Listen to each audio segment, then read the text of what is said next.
very good morning to you. Welcome to my thought for the day. Today we're popping over to Psalms because of something that happened yesterday.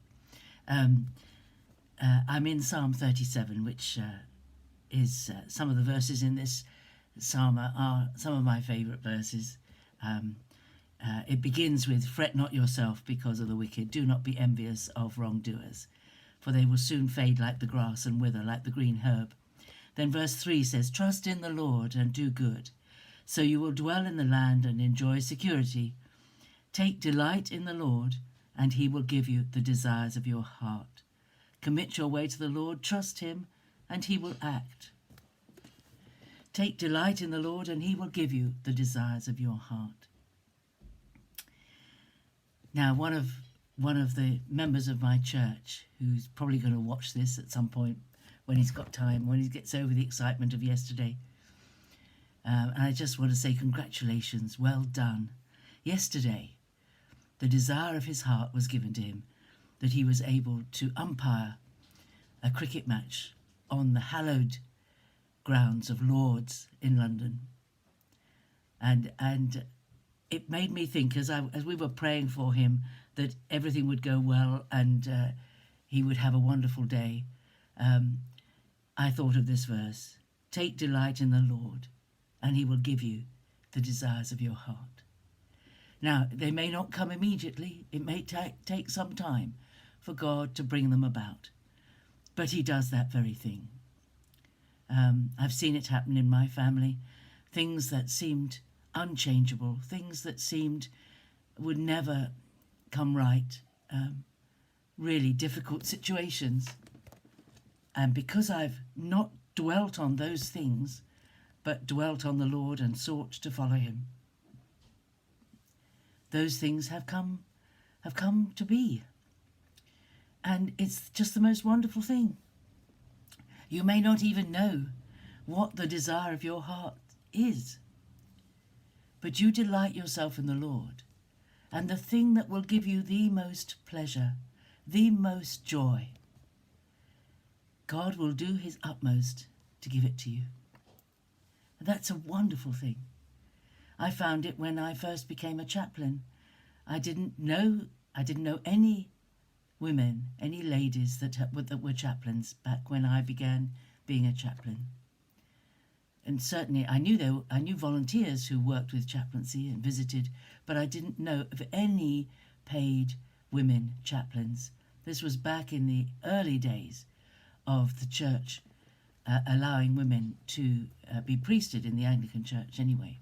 I wasn't in the Anglican Church, and the Anglican Church is quite hard and fast about women not in leadership and not doing those sort of roles.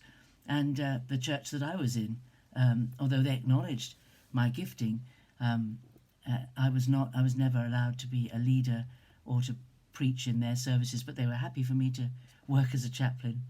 Very strange double thinking there. But I didn't know any women that were chaplains, and it had never been something I'd even thought about. I had my own business. I was a chiropodist, and I'd worked my way up, and I'd built up my own business, and I'd been doing it for 5 years, very successfully. And out of the blue, from my volunteering in the hospital, came the suggestion that what would I think? There was a free church chaplaincy post that was becoming vacant. What would I think about working as a chaplain?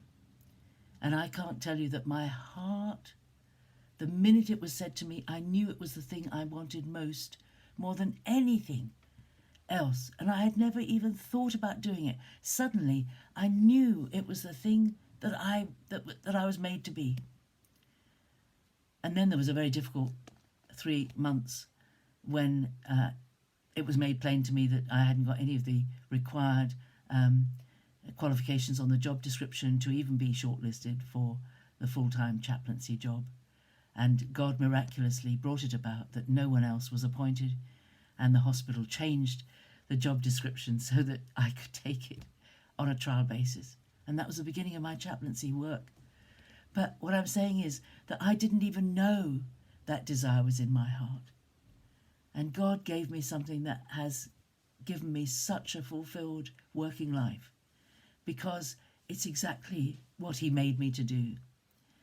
And we can trust him that even when we don't know what the greatest desires of our heart are, God will bring it about. He knows. And sometimes I think when we've committed ourselves to him, he puts into our heart a desire and brings about the fulfillment of that as well. So there's two sides to this verse, but I'm thinking about my friend from my church community and thinking, well done. You took delight in the Lord faithfully, serving him in minor matches, loving cricket, but serving him as umpire to all and sundry whenever the opportunity arose, every summer. And yesterday you were at Lord's umpiring. Well done. And he gave you the desires of your heart. And this is a great example for all of us, that when you take delight in the Lord and you don't focus on what you want, you focus on the Lord. You focus on the Lord, and then suddenly he gives you something you never even dreamt was possible and gives it to you as a gift. And he loves it. I can feel his joy in heaven. I can feel his joy that he was able to give such a fulfilling and satisfying and overwhelming joy to his servant. What a lovely verse. Trust in the Lord and do good, so you will dwell in the land and enjoy security. Take delight in the Lord, and he will give you the desires of your heart. God bless you. Have a great day today.